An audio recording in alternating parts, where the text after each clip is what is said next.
4,541. And so it's a square that again became written as a sum of two other squares.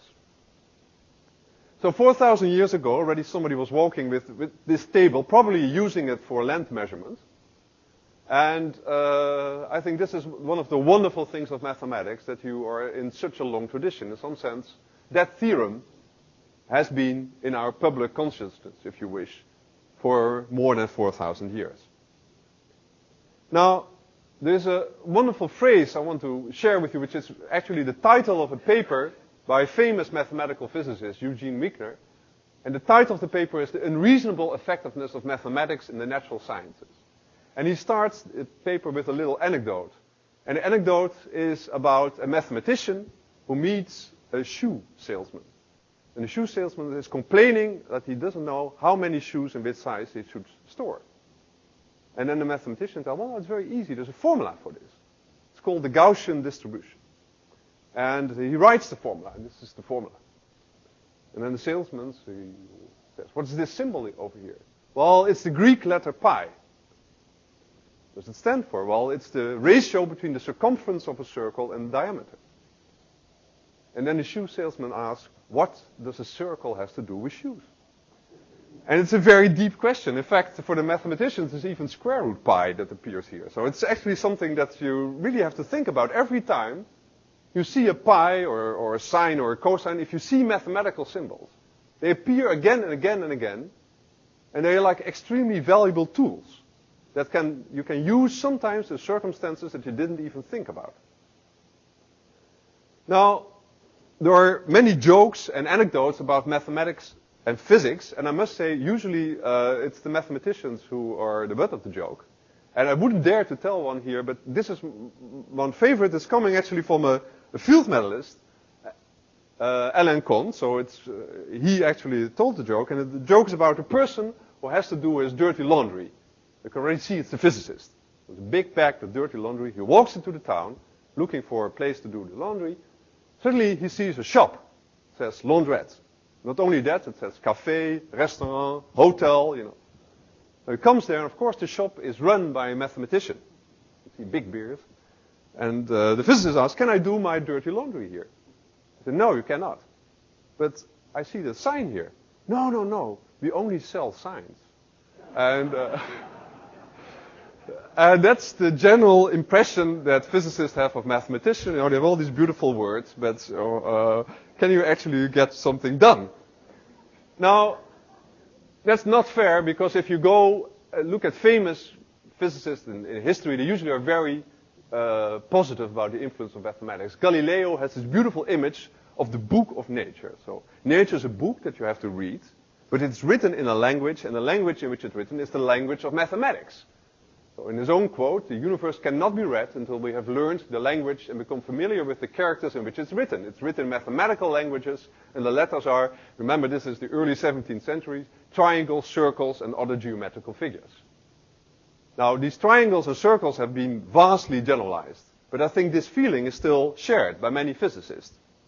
In fact, there's another quote from Feynman, famous physicist, of course, of the 20th century, who is not known as a lover of abstract mathematics, but yet he has this beautiful phrase that for those who do not know mathematics, it's difficult to get across a real feeling as to the beauty, the deepest beauty of nature.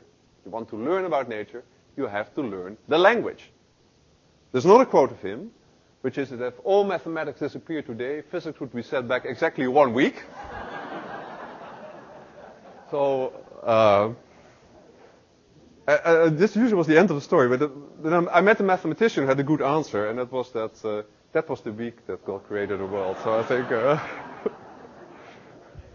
so I would say 2-to-1 physics to mathematics. In fact, to give an example of this feeling of wanting to apply mathematics, you can do it in several ways, and sometimes nature has kind of secrets that are difficult to find. And let me give this story. So these are the Platonic solids. They are 5 figures. They are from the Greeks, and they were, of course, very important to them. They were, in some sense, the highest point of mathematics. And they knew at some point there were exactly 5. They are special because they are made of, for instance, all similar figures. Now, these figures go down a long time. There have been these balls that you see on top have been found in Scotland. They're really big, they're like footballs, soccer balls. Also 4,000 years ago. And in the time of the Greeks, they thought, well, we had these 5 figures, and that's very nice because there are 4 elements out of which everything is made.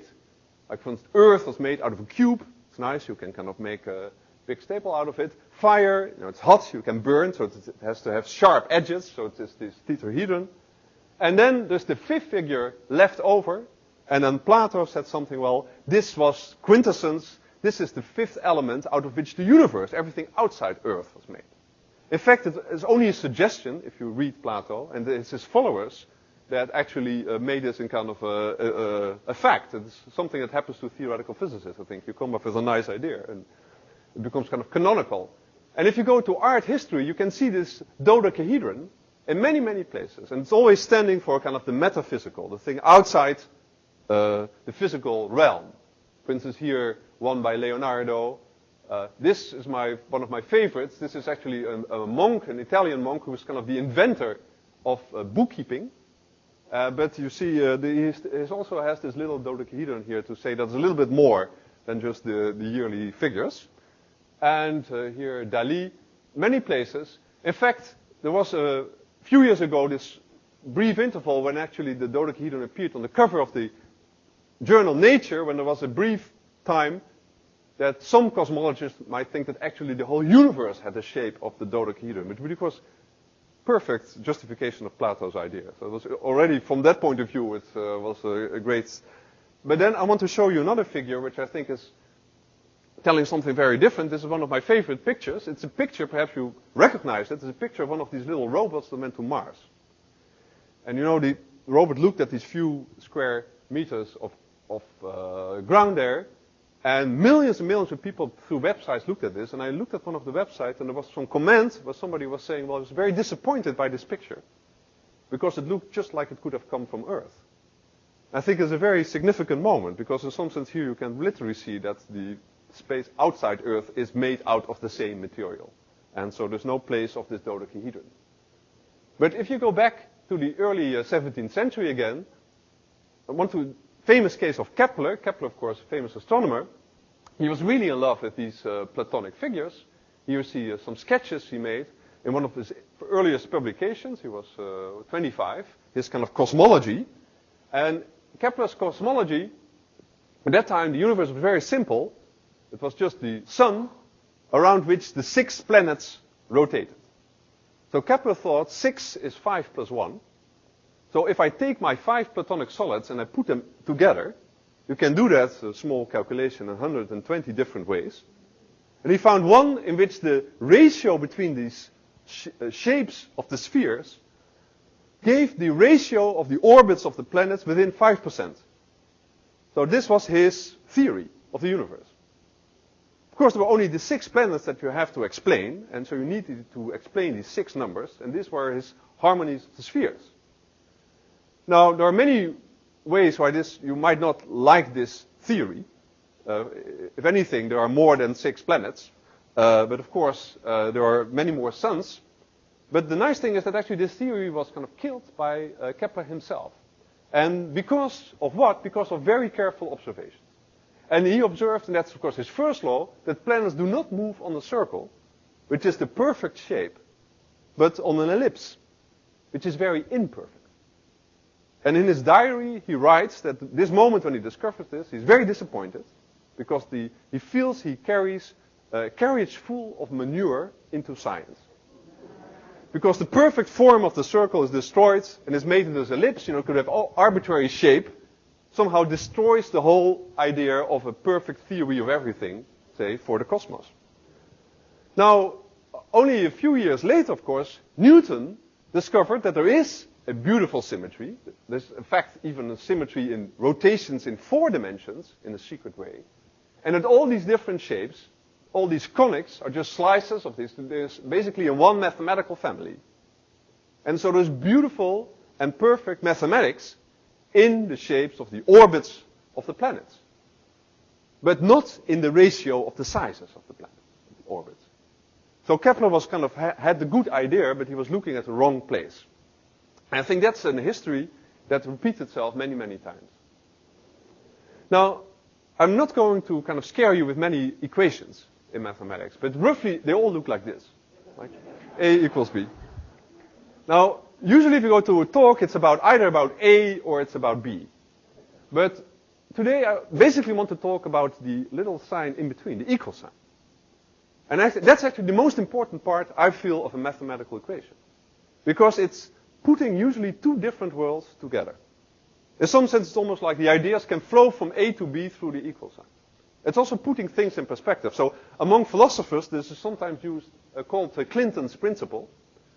Because of the famous words of President Clinton, depends on what the meaning of is. You know, there was this episode.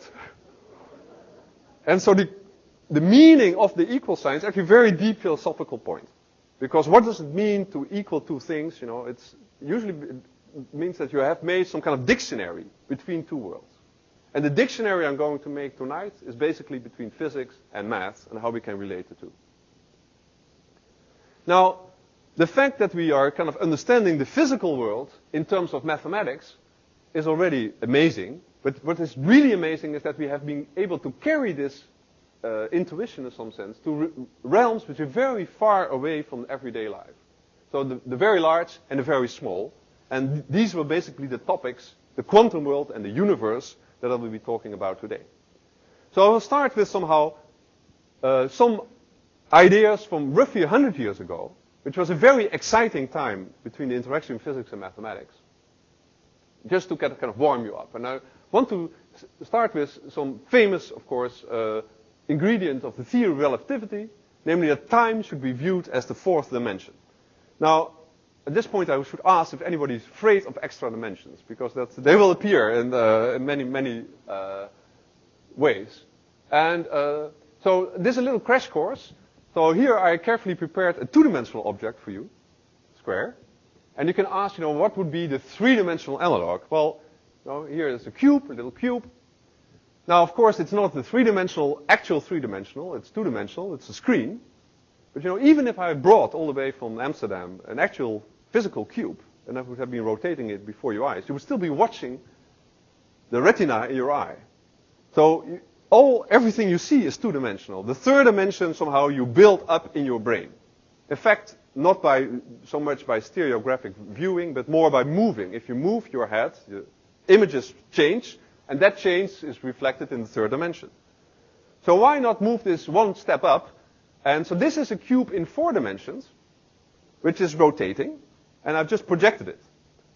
Now, I knew a colleague of mine, actually at New York University, a biophysicist, who for a full year, with stereoscopic vision, looked at these kind of 4-dimensional objects, hoping that at some point something in his brain would say click, and he would see the 4th dimension. I think it's very courageous. You know, I think it's very similar to these experiments where you put on these glasses and the image gets inverted, right? So, and it didn't work for him, but perhaps a year is too short.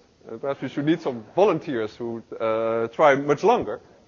So in some sense, really understanding the 4th dimension is very difficult, and so we have to somehow think of it a little bit more in terms of metaphors. Now, to put Einstein's idea in perspective, because I will be using it many times, let's assume the world is two-dimensional, and so here are 2 particles in a two-dimensional world. And to visualize this idea of time, or space-time, you should really see this as a movie. So, of course, this is a movie as it's in my computer. It's a set of images. Now, suppose you take these images and put them like photographs and make individual images and put them on a big pile. Then you get a pile that kind of grows in height. The height is now time. And if you look at an individual particle, you follow it through this kind of stack of images, you will see it will sweep out a line, a red and a green line here, that are kind of twisting around each other. And these are the 2 particles moving in something that we call space-time. So space-time is kind of the collective of all the space and all the time of all these images once together. And you can see that in some sense the whole history of each particle is kind of lying before you. And this is really the part where modern physics takes place. Now, I won't say much about it, but you probably all know a little bit that if you do the theory of general relativity, that space-time is even becoming something which is kind of interactive. If you put something like heavy in space-time, then the space-time will wrap around, so it will get curvature. The curvature in space-time will be proportional to the mass of the object that you put there, and this curvature is to manifest itself as gravity. So space-time is also a curved manifold. It's a space that can have all kind of interesting properties, and moving in that curved space is something that relativists study. Now, so the large domain is really in terms of geometry, I would say, from a mathematical perspective. Geometry is really the language of general relativity, and Einstein's big dream was to formulate everything in terms of geometry. If you go to the quantum world, it's kind of slightly different. In a very small, you get things like this, processes that happen in particle accelerators, and that there's anything like beautiful mathematics hidden in these pictures is in some sense not obvious, I would say. And in fact, what happened if you go to the 1950s, 1960s, when all these first particle accelerators were built, it's actually a period when the interaction between physics and math stopped to a large extent. Mathematicians became much more introverted, studying their own subject, kind of cleaning up their own subject, while physicists were really overwhelmed with experiments. And in some sense, the kind of all the beautiful things they had found earlier seemed to be kind of destroyed. In fact, at that time, in the 1960s, there was this theory called S-matrix theory, which was really viewed in some sense, in a crude way, particle physics as a black box. So particles come in, they come out, it's a black box, it cannot be opened. In some sense, there is no mathematical description of nature. That was almost, at that time, the theory. And in fact, there's this famous quote by Freeman Dyson, famous mathematical physicist. I'm acutely aware of the fact that the marriage between mathematics and physics, which was so enormously fruitful in past centuries, has recently ended in divorce. Now, these are kind of famous last words, because around that time, 1972, it's the birth of the Standard Model, in some sense the resurrection of this interaction between physics and mathematics. And he couldn't be more wrong, in some sense. But I think it's a sign of the times. And in fact, I would like to say that this box can be opened, and inside is a very small formula. And that's my way here, using very succinct mathematical notation, to write the Standard Model of elementary particles. And the beautiful thing is you could give a lecture of that Standard Model to a mathematician. And of course, even if they don't understand anything of the physics, all the objects you would use would make perfect sense to the mathematician. They would be curvatures, they would be spinors, they would be gauge fields. Everything has a perfect geometrical sense. Of course, this is not the way you learn the Standard Model in a physics course. You get more something like this. But you see, on the other hand, you can also put, if you wish, the Standard Model on a t-shirt. Just the fact that you have these very small number of particles, and that you can describe physics in such great detail, with such big mathematical precision, is really wonderful. Of course, in some sense, if you look at this is the particle data book. It contains basically all the properties of all the particles. It's extremely thick book, like a telephone book from a big city. And in some sense, it's all kind of based on that very simple Lagrangian and the simple mathematics underlying it. So it's an extremely successful way of applying math to physics. Now, the kind of crucial role is that in order to understand this, you have to kind of build nature in terms of little pictures. That, for instance, you have really elementary processes. So particles can either go through, or they can exchange one particle, or two, or three. And the rules, the mathematics of quantum mechanics, is that you compute amplitudes, the probabilities for each of these processes. So you do it one by one. You kind of slice kind of nature in individual slices. And if you ask what is the most unifying object behind all of this, I would say, and I think everybody agrees, it's the notion of symmetry. Basically going back again to Kepler. The symmetry beyond it. And let me explain this a little bit in something that's I think quite appropriate here in front of David to explain, which is the strong force, QCD.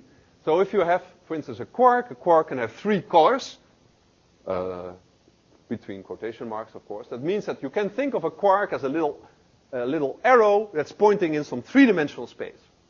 And the direction in which it's pointing is basically its color, and that arrow can be rotated around. So there's a natural symmetry in the theory of quarks, is that you say all these arrows can be rotated. So this you might think might be the appropriate symmetry. They're all rotating in the same direction. It's kind of a communist model of symmetry. But actually that's not how nature works. I think it's more kind of a Dutch model where basically every arrow is free to do whatever he wants. And so there's an enormous symmetry group, namely rotations around each point, underlying the theory of the strong interaction, but in fact of all the gauge fields that appear in the standard model. In some sense you can think of waves in these little arrows as being the forces that carry these interactions. Now, if you want to translate these findings in physics into mathematics, I've done it here in a very simple way, kind of ABC. You can roughly distinguish 3 periods, I would say. The first period is kind of the classical period. The classical period is basically of going from A to B. And you go from A to B according to some trajectory. And in some sense, the whole rule of the game is to find the trajectory. For instance, in classical mechanics, it will be a straight line. So if you see what kind of mathematics came out of it, there's a very long period, basically starting in the 17th century, ending in the end of the 19th century. You have things like calculus, dynamical systems, chaos theory, which of course was born at the end of the 19th century. It all belongs to the kind of classical mechanics. Then if you move up and you move up to quantum mechanics, a particle still wants to go from A to B, but the amazing thing in quantum mechanics, it doesn't go through a fixed path. In quantum mechanics, we have to sum over all possible probability, all possible trajectories. So there's this famous sum over histories in quantum mechanics. So this is already from a mathematical perspective quite a bizarre thing to do. You're not looking at a fixed path that the particle goes, but you consider all of them at the same time. Some of them more likely than others. And if you see what kind of mathematics happened, the many mathematical fields in the 20th century appeared. Analysis and operator algebra, for instance. Now, the third level, I would say, is when a particle starts at A and doesn't end at B, but at B and C. That is, it splits in 2 particles. That's actually even more bizarre. And that is typical what happens in particle physics. And this is what I would say is quantum field theory. And the kind of mathematics, where you include the creation and annihilation of particles, I would say is typically 21st century mathematics. Things that have been happening, say, the last 10, 20 years, but which are only now developing. Because there's an even more foreign concept today. But of course, it's a concept that's deeply ingrained in nature. It's the way how nature works. And in some sense, we shouldn't be surprised, given this notion of the unreasonable effectiveness of mathematics, that this also gives rise to beautiful mathematics. And I want to give you a few examples. Now, the first example is actually a very down-to-earth example, which is knot theory. Now, a mathematical knot, is not a knot that you tie in your lace. It's a knot which basically you have a piece of rope, it goes around, you tie a knot, and then you glue the 2 ends together. So you can never untie the knot again. And there's a very simple question, which is basically how many types of knots can you have? Like the knots that sailors make, a nice list, 20 or something. But in principle, mathematical knots, there are infinite different types of these knots. So you could imagine if there would be a telephone book with all the knots, infinite the number of pages, and this is how the first page would look like. Very simple. So it starts with this very simple unknot, which is just a rope, and then you have one, the trefoil, and you go on and on and on and on. And in fact, there's a question, can you characterize these? Is there some way in which if you tie a knot in a rope, can I find where you are in the telephone book? And mathematicians try to study this, and the way they want to study this is what they call a knot invariant. That is to say, if you give me a knot, they want to compute some number that comes out of it. In fact, this dates back even to the end of the 19th century, when some physicists, like Lord Kelvin's famous case, thought that the nucleus of an atom was somehow a knot that tied it together. I'm very happy that that's not the theory of the periodic system, because it would be extremely complicated. But finding these knot invariants, in principle there are infinitely many of them, is extremely hard. So basically, early 20th century, one of them was found, but we knew there were infinitely many, and only the other ones came into the picture when, in some sense, the ideas from quantum physics appeared. Now, to explain why quantum mechanics and quantum physics has something to do with knots, I want to raise another question, which is a very elementary question, namely, why is every elementary particle exactly the same? So, for instance, you have electrons. If you with a refactory making electrons, it would make perfect identical copies. Why is this? Why isn't it one electron a little heavier or the charge a little less? I think it's a very deep question. It's a deep question that's answered by modern physics. And the way I want to present this is go back in history, the famous telephone conversation that happened, I think, in 1940, 41, between John Wheeler, famous physicist who unfortunately died this year, and his, at that time, graduate student, Feynman. And Feynman describes this telephone call in his Nobel lecture. And he says, well, Wheeler calls in the middle of the night, asks him this question, why are all the electrons the same? He says, I know the answer, because there's only one electron in the whole universe. Now, I don't know if your advisor calls you middle of the night on Saturday, how serious you should take it. So that's very interesting. But let me explain Wheeler's idea. So his idea was the following.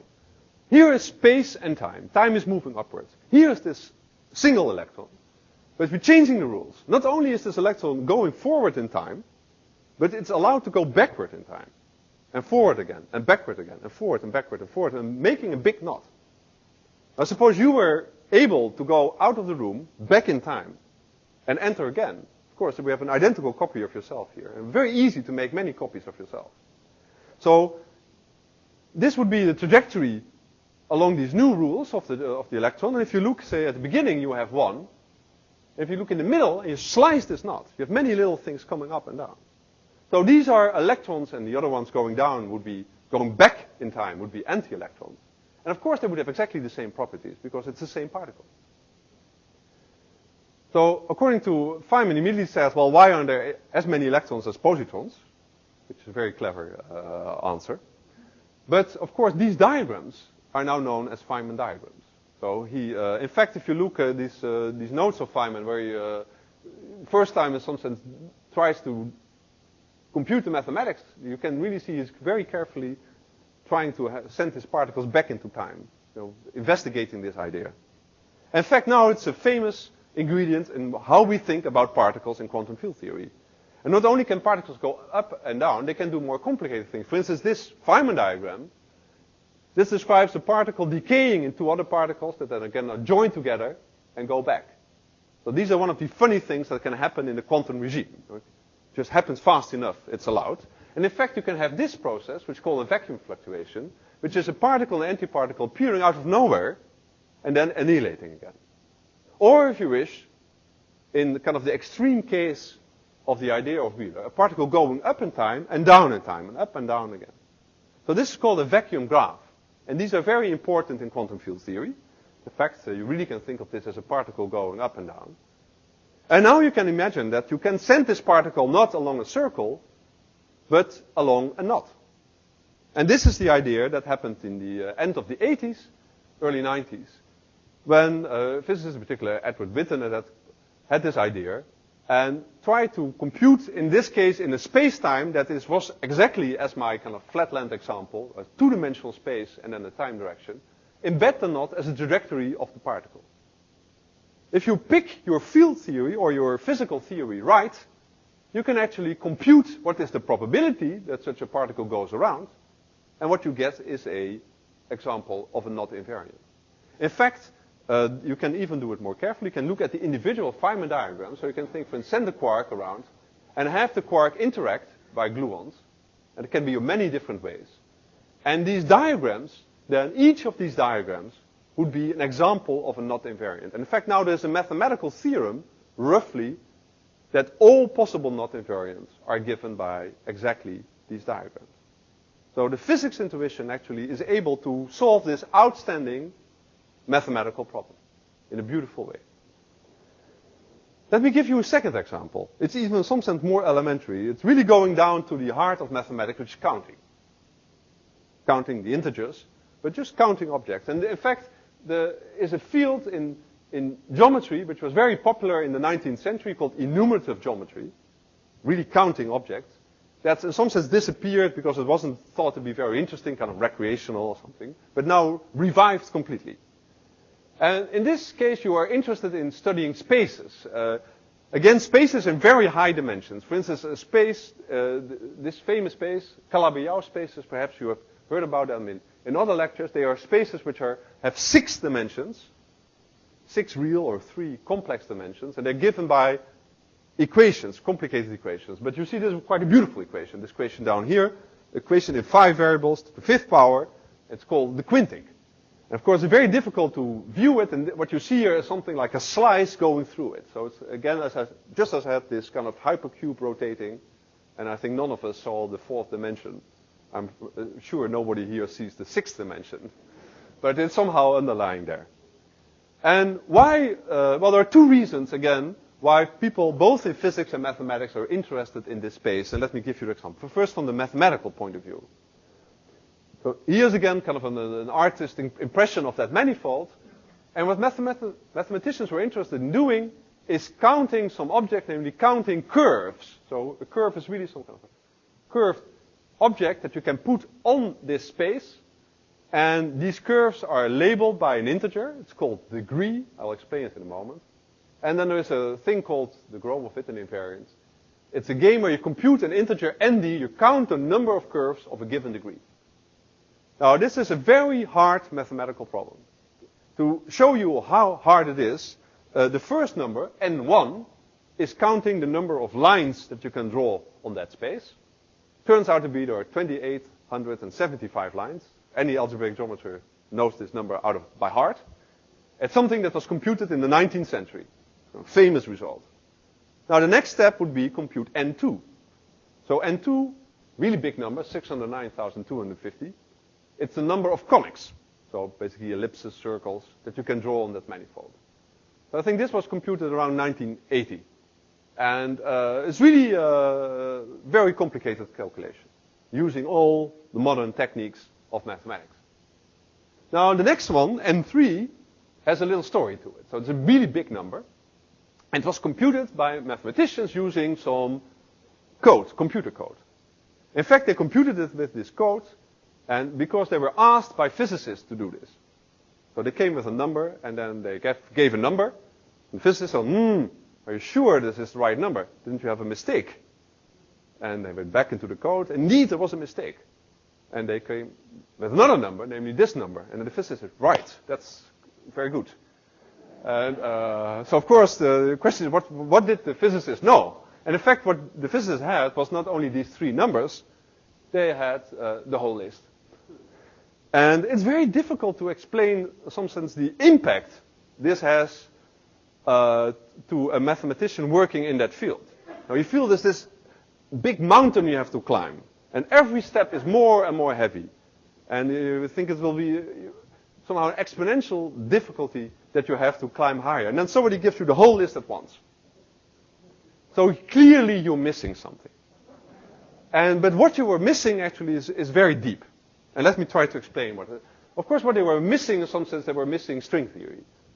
String theory is something that is in a very natural way a mechanism for many things, but in this case it's a mechanism to compute these numbers. Now, a string is some curved line lying, again, I will explain in a moment, moving on that space. And again, because of this principle of quantum mechanics, where you have to basically sum over everything at the same time. This thing is really moving around and is kind of exploring all these possible different curves at the same time. So let me make this a little bit more precise. If you,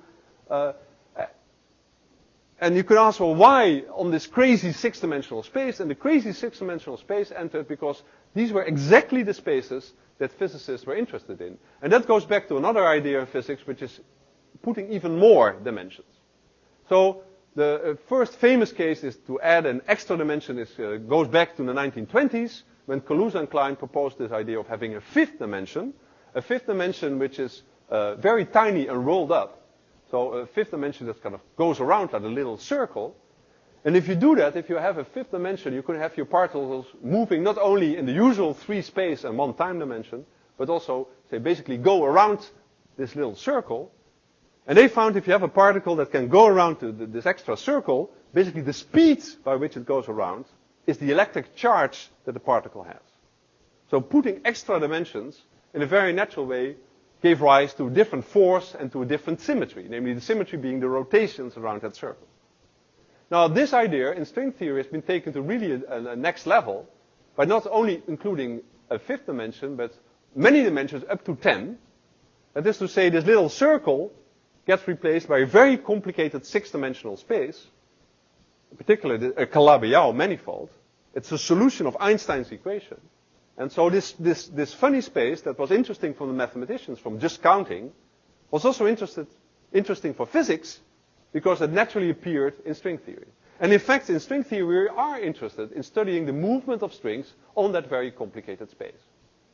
In fact, there's something which is almost, I think, belongs in a different department of this university, geometric engineering, where you basically take that space, this Calabi-Yau space, and you model it in such a way to get out, in some sense, the particles and forces that you need.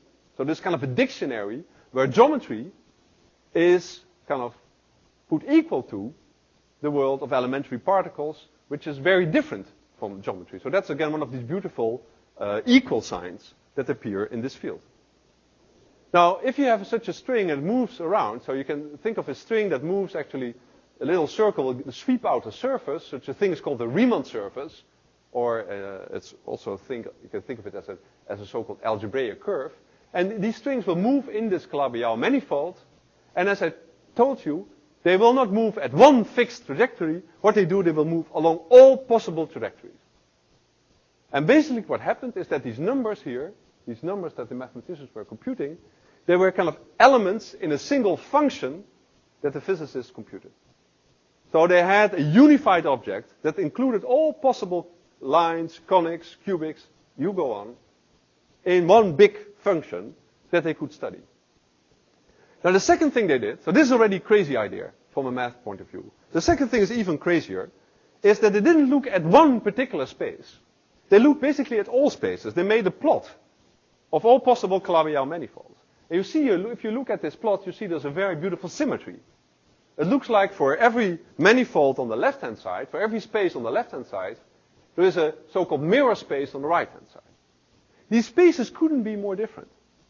If you were able to visualize them, they're very, very different. They seem to have no connection between them. But what physics is telling us that if you consider string theory on these spaces, if you do quantum mechanics, then these two spaces become equal. In fact, in that way, you were able to compute these very complicated, so you have two manifolds, x and x tilde. In the classical world, completely different, unrelated. In the quantum world, certainly they are family. And you can compute what you want to compute on the left-hand side, for instance, these very difficult numbers. You could also compute on the right-hand side. I won't explain any of these mathematical symbols. But take it from me that the computation that was basically extremely difficult on the left-hand side became very easy on the right-hand side. So this was a circle of ideas, completely foreign to mathematical intuition, but extremely powerful. Now, the amazing thing is that all these ideas have now been proven. They are mathematical facts. In fact, some mathematicians with great prizes for establishing this. So what did they do? Did they actually follow the physical intuition and made it everything precise, all the crazy ideas? No, they did not. In order to prove these ideas, they basically used different techniques and a completely different route. In fact, I feel sometimes, this notion of complementarity, like in quantum mechanics where it can either be a particle or a wave. Here it looks like there's some complementarity by rigorous mathematical thinking and physical intuition. In some sense they not really go well together. In the physics intuition is perfect to kind of have these pictures and to say, well, probably A equals B. But to prove it, usually mathematicians have to use very different tools. I think that's an interesting ingredient in this whole story. In fact, you can go much further. One thing you can do, for instance, take two of these strings and they can collide together and make a third string. Now, this is again a beautiful geometry. But the nice thing is that in terms of the mathematics, it tells you that there is something else going on. Namely, if you have two objects, you can get a third. Now, this is again a very elementary thing in mathematics, namely multiplication. It really goes back to 2 times 3. So what you are saying is, in some sense, in this world of string theory, so if you take two objects, A and B, something like A cross B is coming out. So there's a way to kind of multiply things in a very natural way. And that's a deep thing in the physical intuition. But it also gives rise to very surprising mathematical structures. And for instance, these are the things that right now in our workshop we are studying. Now, how natural is this way of making this world out of algebra, out of these funny pictures? In fact, to give an example, how you can change classical geometry. For instance, there's a very simple fact in classical geometry. If you have three planes, they will intersect in one point. And that's the way how you do geometry. Two planes will intersect in a line, and each pair of planes will intersect on a line, and the three lines will intersect in a point. Now, if you go in this quantum world, it's actually, you have some kind of a different rules. For instance, these planes don't even need to touch anymore. In some sense, they intersect if there's something like a little string that connects them. So even the classical rules of geometry, even Euclidean geometry, if you wish, get changed and get modified. It's of course very striking that we think of all this quantum world as kind of funny and bizarre things that are very far away. But of course, it's the real world that's quantum. It's us who think classically who are kind of the exceptions. So in some sense, our classical mathematics is only, if you wish, kind of a caricature of what real nature of the world is.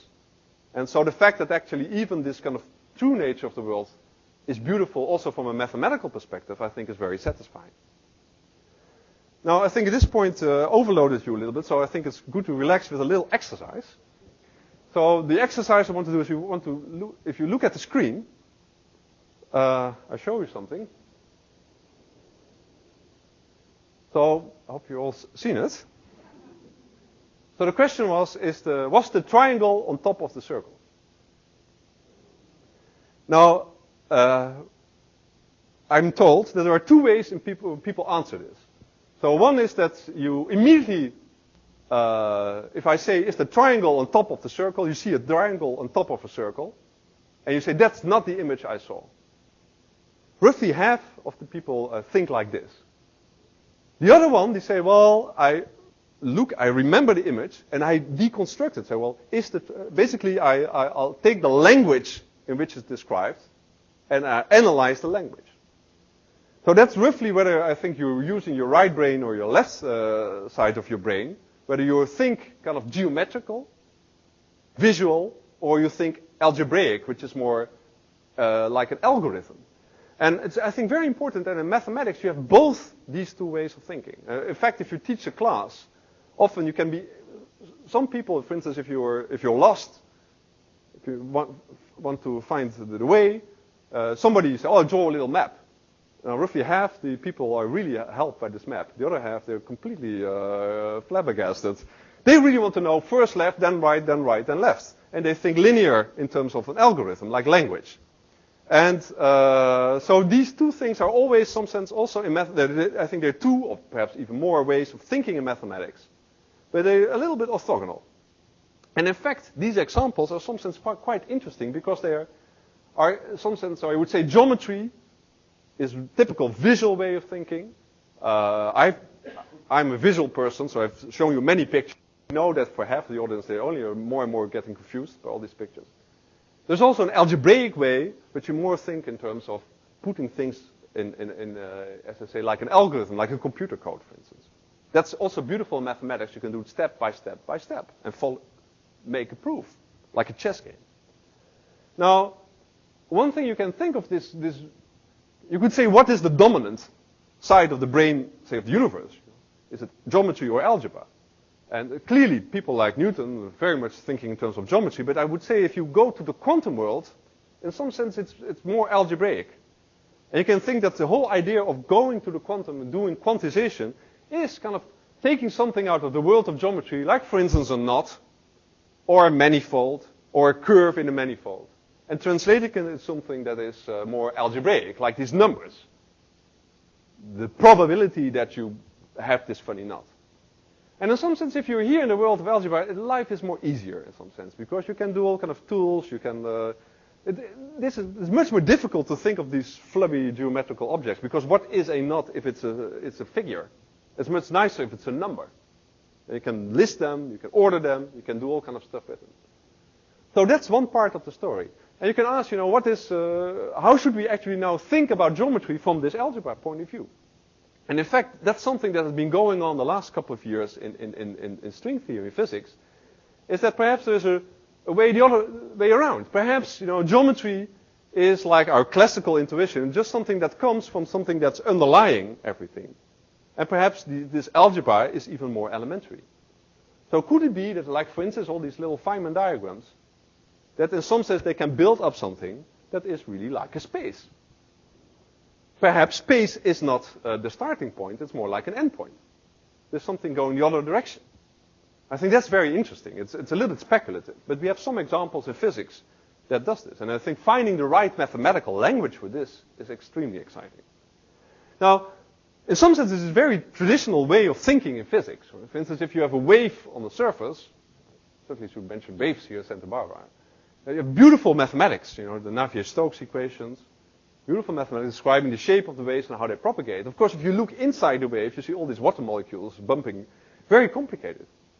You wouldn't want to study hydrodynamics in terms of the individual motions of H2O molecules. It would be very silly. In fact, the movements of the molecules give rise to this kind of emergent process of the waves.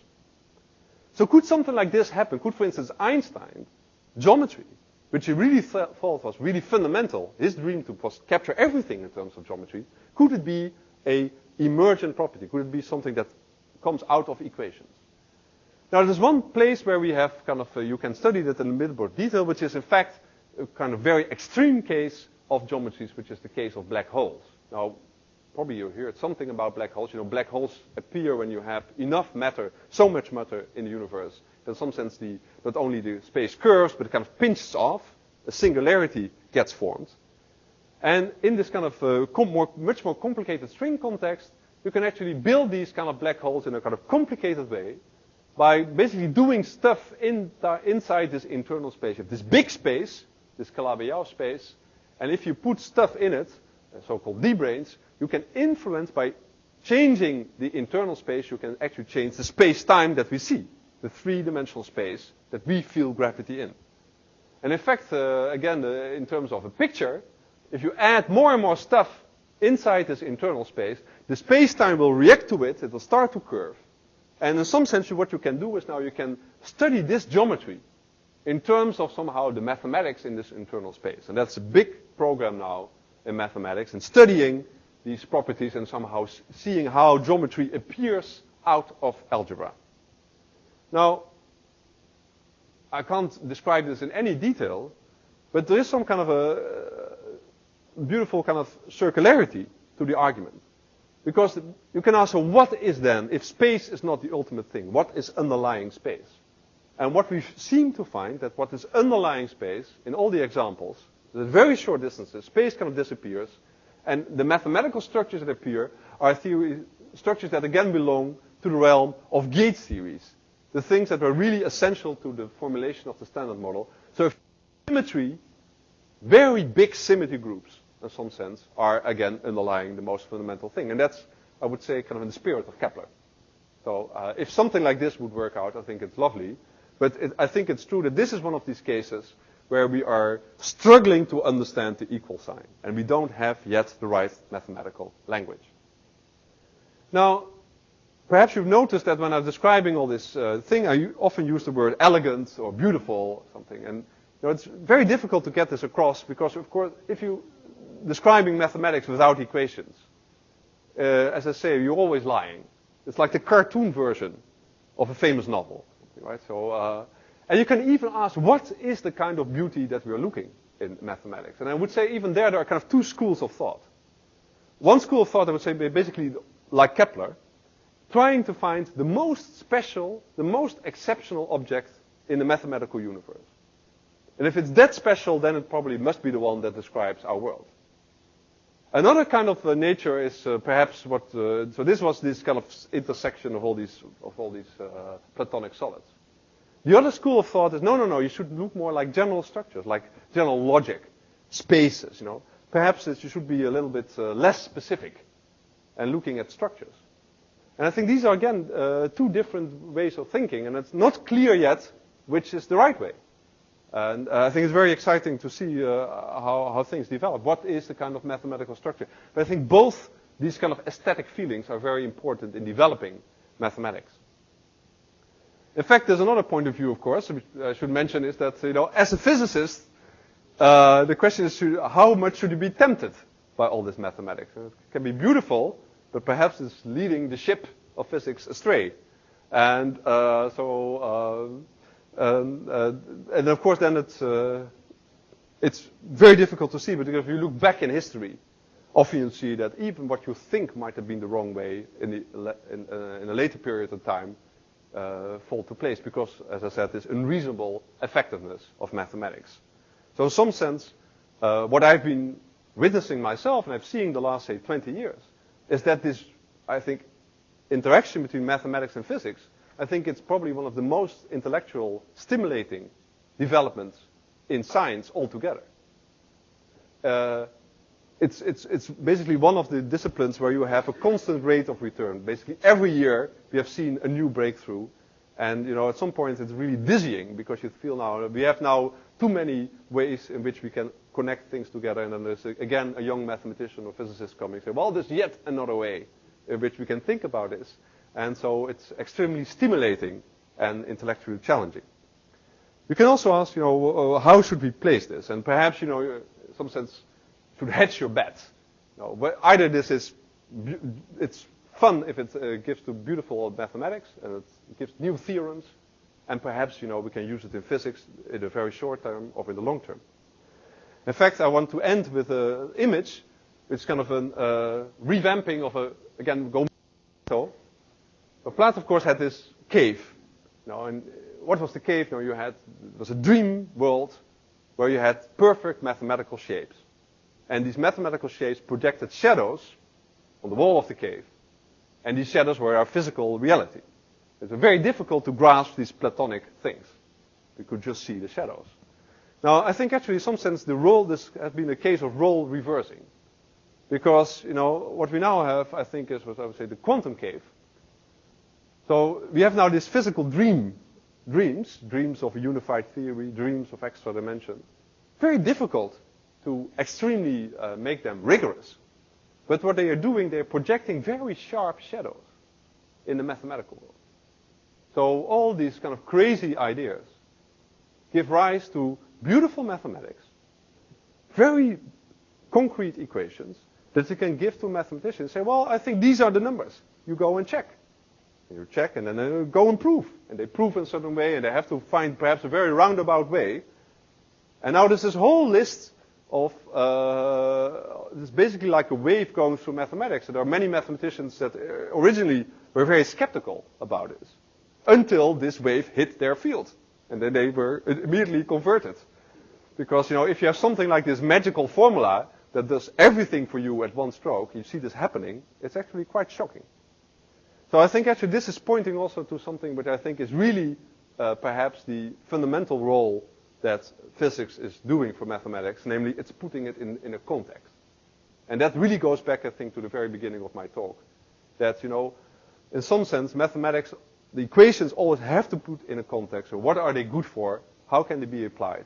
And we see that can be happening in many, many different ways. And I think it's kind of very poetic in some sense. That even the world of the very small and the very large are providing these new contexts for kind of old mathematics and are now able to prove, people are using these intuitions and are proving great theorems. And I think this interaction between physics and mathematics is certainly part, many people claim that we're now living in a golden age of mathematics. Great theorems are being proven everywhere. But I think this influx of physics is a very crucial ingredient. So in that sense, it's, I think, a very exciting time to live. And I was very happy to give you a little, sharing a few of these ideas with you. Thank you.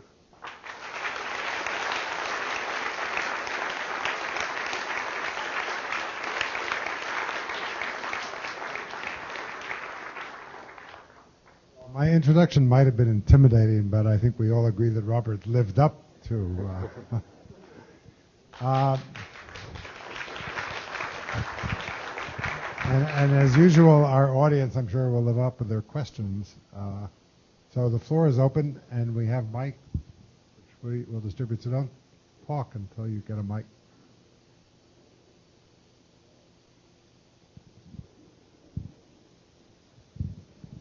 You've probably been asked this question before, but there's a paper in the archive by Garrett Lisi, I think, that sort of gives another way to apparently beautiful mathematics, but it doesn't involve string theory.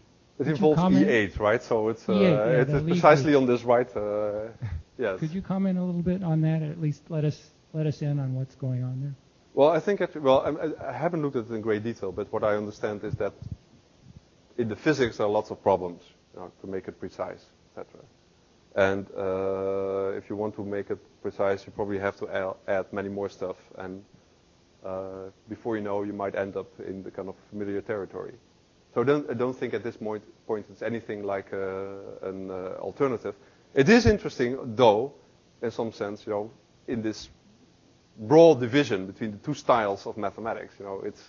It's this group he is using, the group E8. It's a close relative to this dodecahedron I've been using all the time. In fact, it's a symmetry group there's a very beautiful pairing between the symmetry groups that appear in the particle models and, in fact, these Platonic solids. And then E8 corresponds exactly to the dodecahedron. It's, in some sense, the most complicated symmetry group. It's, in fact, it's a crucial ingredient in string theory. So the idea that, in some sense, the group E8, and it contains, in a very elegant way, the standard model symmetry groups. So the idea that E8, this most exceptional fellow, is in some sense underlying our standard model, is something that's very tempting. In fact, it was one of the original motivations, I think, of string theory. When David and others found E8 in string theory, it was really in that spirit. And recently also the people in string theory, Vafa and collaborators, have been looking again at these exceptional groups. And so in that sense, it's the occurrence of that particular symmetry group, it's very tempting. But whether it's a red herring or not, we don't know.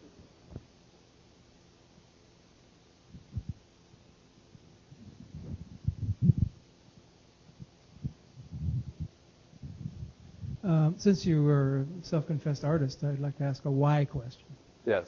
We all appreciate that mathematics is unreasonably effective. Yes. Do you have any sense of why it's unreasonably effective? Well, of course, I mean, the point is, well, there are many ideas about this. But one thing, of course, which is interesting is that of course, it does have to do with the fact that, I mean, what is mathematics? We can have all these Platonic images because mathematics is what mathematicians do, by definition. And this pi is nowhere to be found in nature, right? It's not that you have a big formula engraved in the wall of a canyon or something. So it's all that the human brain makes. So in some sense, like you say, beauty is in the eye of the beholder. It could be that mathematics is in the eye of the beholder because that's the way our brain is organized, and so that's the part of nature that we see. I mean, then you could say, well, okay, that in some sense that would explain why perhaps the things that we see around us are explained by mathematics, because that's our surroundings. They build our brain, and that's how we think, and it's just a very effective way to approach reality. Now, the amazing thing, of course, if you go to the size of the universe or to the size of a nucleus, that this is still working. So, and then you feel, well, perhaps there's a little bit more to it, because there's no way in which our evolution shaped our brains to deal with quantum chromodynamics or an expanding universe or things. So there's something common to this, all these different layers in nature. And I think that's why in some sense many physicists feel that, these very strong expressions that Galileo and Feynman and many others make, that somehow is very much in the heart of how nature works. And perhaps nature is mathematics in some sense. But then, of course, you might say, wait a moment, it's mathematics what mathematicians do, so it's really related to human beings. And so perhaps there are things out there which we should understand not in terms of mathematics, but in other kind of other languages. So I think how even it's usually something only debated very late at night, and I don't think it's leading anywhere. But I don't think it has an easy answer. And this surprising thing, because you can say, well, it's in reasonable effectiveness, but when and where is this effectiveness happening? That's always a big surprise. There is the experimental test, which I as a Platonist, yes. I pose mathematicians and physicists, and mathematicians I found are sort of 50-50 divided. I'd be interested in your opinion.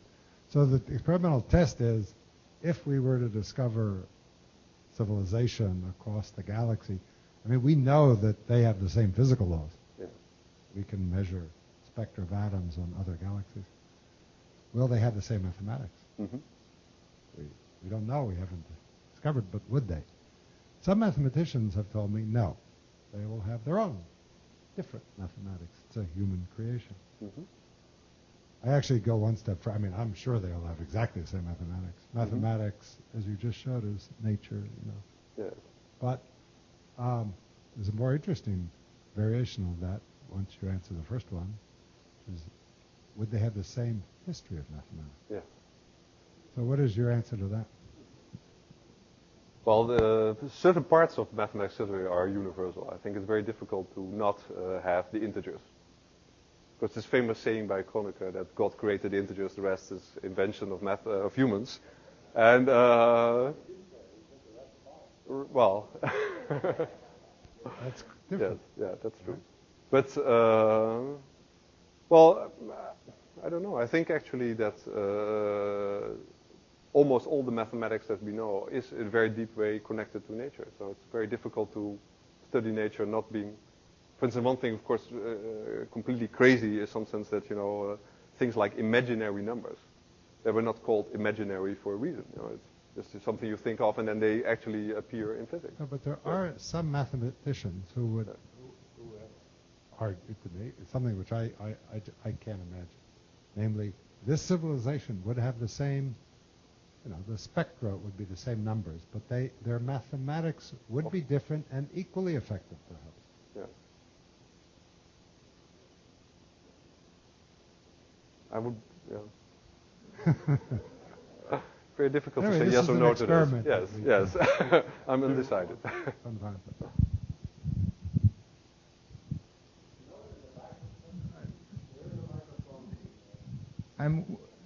Well, I want to question, just raise the question of mathematics. Yes. The mathematical, the notion of mathematics, it seems that you employed is sort of classically the notion of mathematics and so forth, and we know that that's been disrupted. So yes. I wonder if you'd come. Gödel's theorem. Sorry, yeah, Gödel's theorem. So that's, of course, I think the brief answer is no.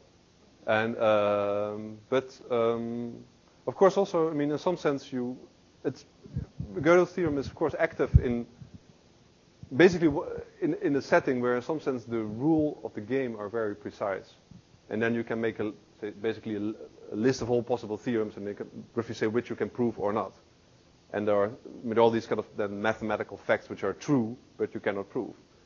I think that's, for instance, number theory, of course, is typical the realm that has to deal with that theorem. I think in some sense, my feeling is that the kind of mathematics that certainly now is coming out of physics is we're much more in the stage where we want to define the rules.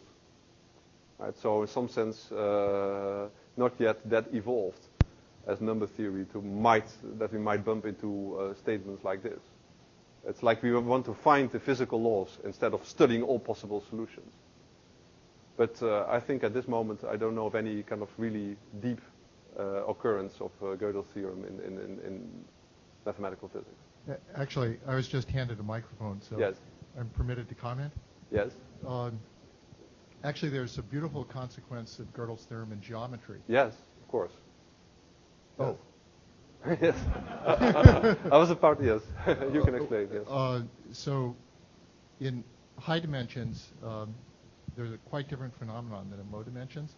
If you have, for instance, a bag, a wrinkled bag in this room, and you blow air into it, it'll become progressively less wrinkled until it becomes a balloon, until it becomes round. But it's a consequence actually of Gödel's theorem that this fact breaks down in higher dimensions.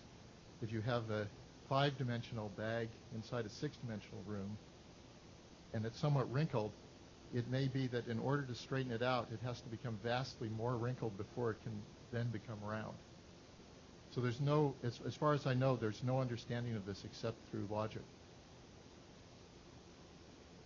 But that's related to in some sense, to the word problem, or? It is related to the Yes. word problem. It turns out that you could use a procedure which systematically made the bag rounder and rounder to analyze the presentations of Yes. groups and decide Yes. which ones presented the trivial group Yes. in the end.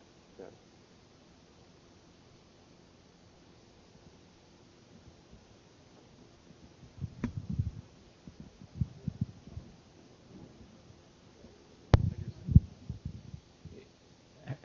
To your knowledge, has anybody taken the mathematical reality in the quantum cave and tried to convert it to music?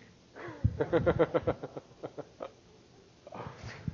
it would be very experimental piece. Well, be careful. But I know at some point, well, you should ask Brian Greene, because he has been doing things with Calabi-Yau manifolds and strings, I know. But no, it's. I'll leave it to that.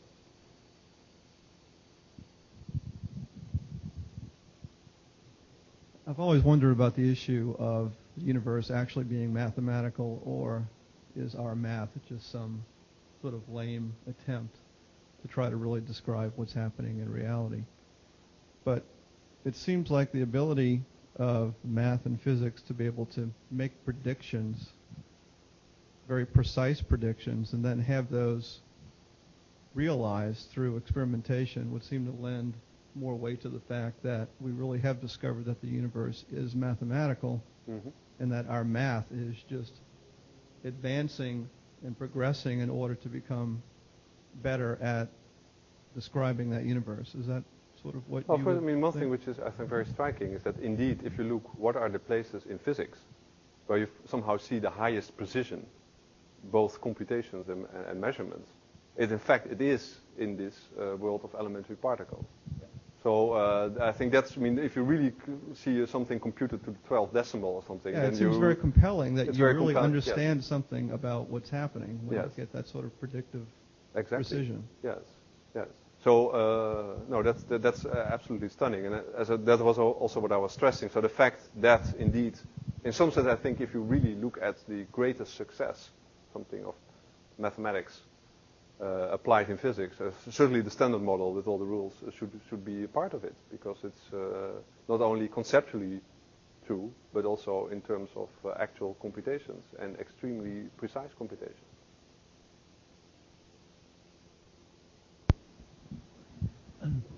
A question from a non-mathematician who was shocked a couple of years ago to read about Gregory Chaitin's omega numbers, the suggestion that the Platonic idea that underlying what I'd understood about mathematical relations, that it would all theoretically hang together in an Olympian structure. Chaitin saying, based on what I understood of the lay interpretation of omega numbers, is essentially the regularity of mathematical relationship is essentially random. Did I understand the expression of what an omega number was, or Gregory Chaitin's concept, as essentially the structure behind mathematics, that it would all hang together in a Platonic realm of form would be in fact nonsense in the notion that it was all random?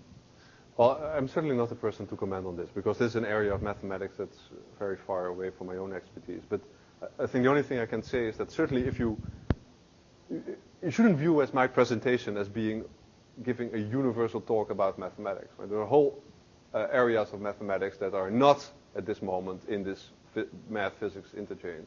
And in fact, these subtleties that you are mentioning, all the different kind of, also the ways in which all kind of the various kinds of infinities appear, etc. that's in some sense much higher evolved mathematics than the kind of math that I was talking about today. So I think it's certainly true that there are parts of mathematics which are not covered here. And these subtleties that you mentioned are part of that story. But I'm not the person to actually comment in detail.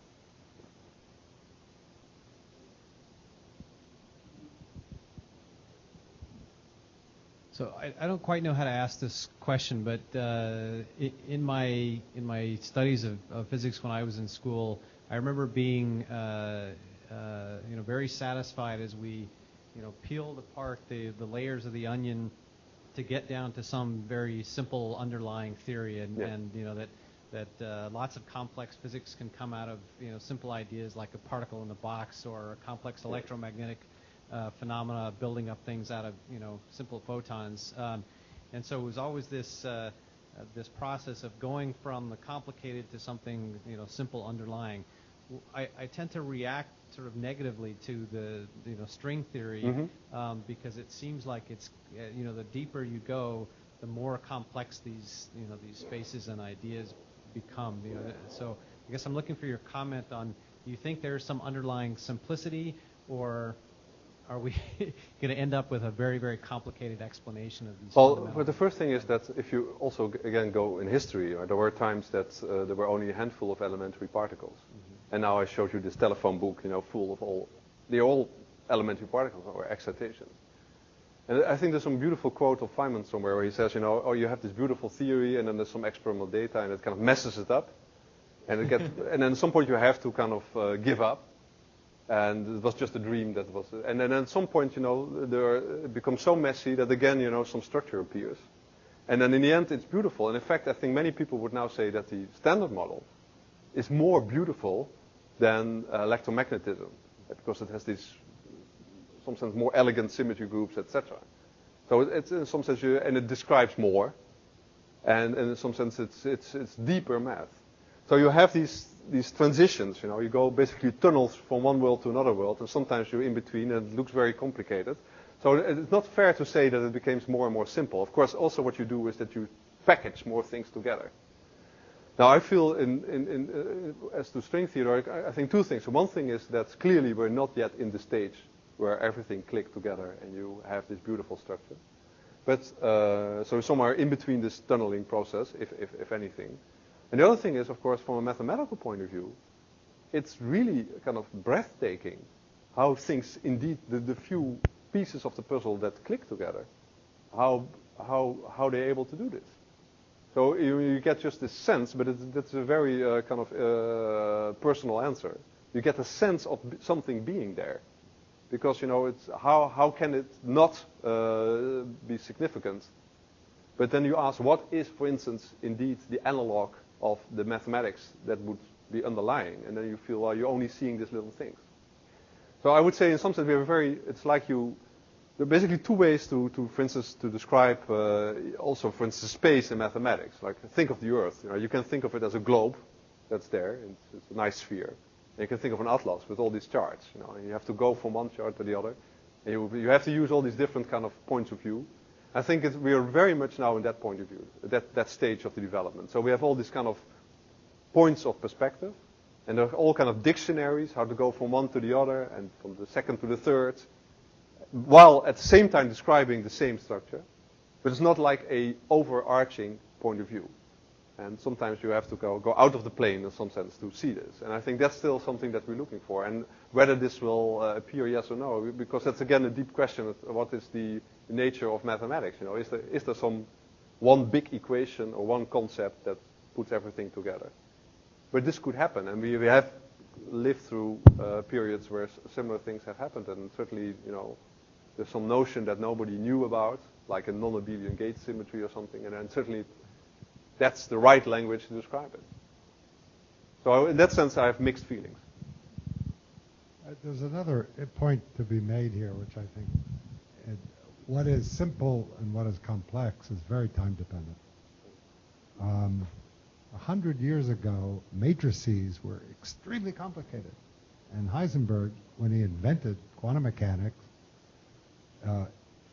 which sort of in the form of an equation involving matrices, didn't know what a matrix was. And Bourne and Jordan had to explain to him that these funny things, these square things he was dealing with were matrices. And now, of course, school children know what matrices are, right? On the SATs. So they're simple now. But 100 years ago, they were much too complex for a German PhD to have learned about. So simplicity and even beauty are time-dependent phenomena. They're acquired tastes. Yeah. You know, a lot of these things don't look beautiful at the beginning. It takes Exactly. you a lot of work to, Like modern music or something. but then they really are beautiful.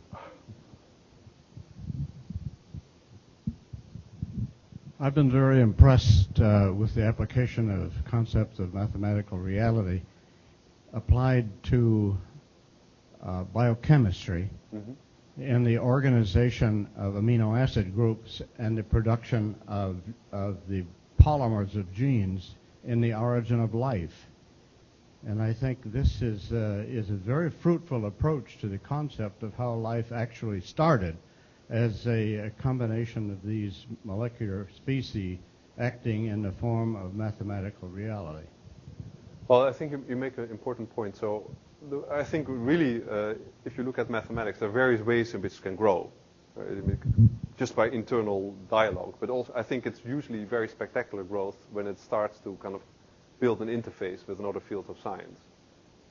So biology, I think, is a typical would be a beautiful topic for another public talk, I think.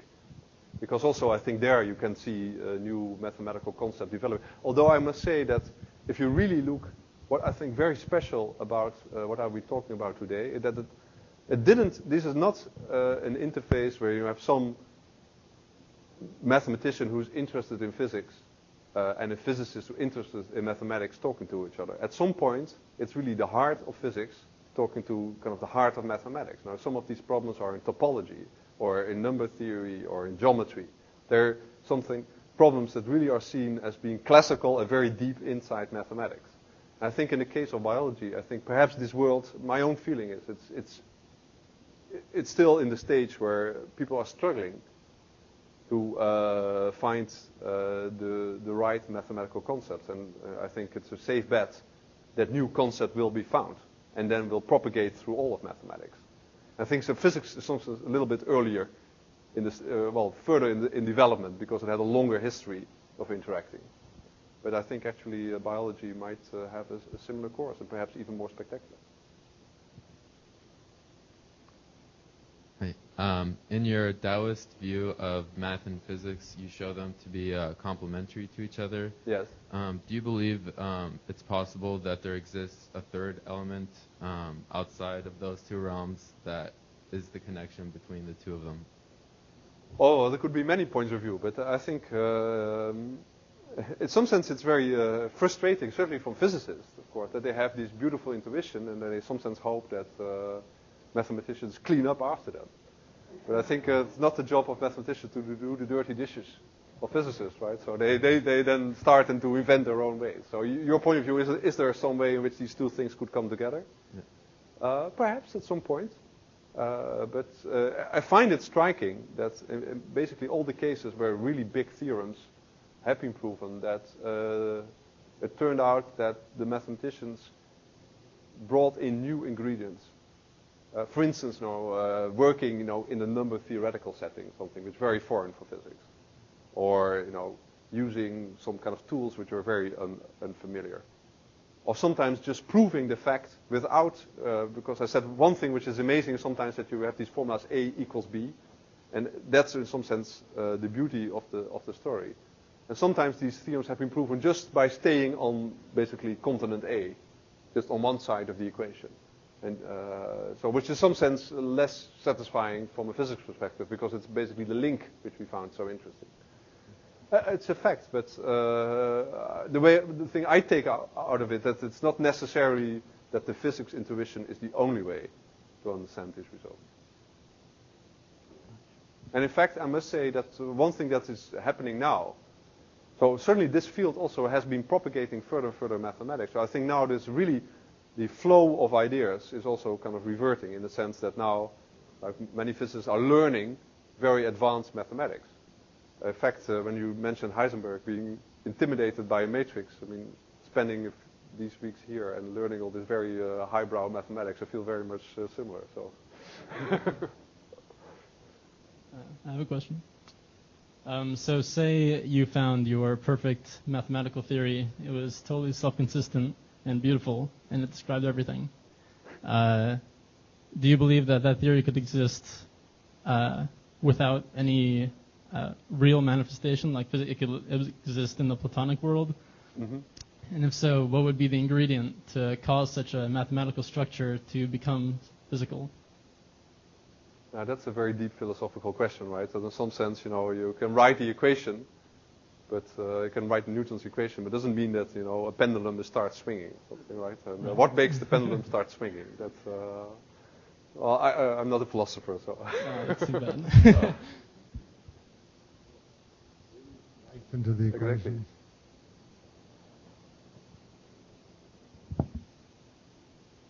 Well, I think we've had both a wonderful lecture and a wonderful set of questions. Let's thank everyone. And there are refreshments in the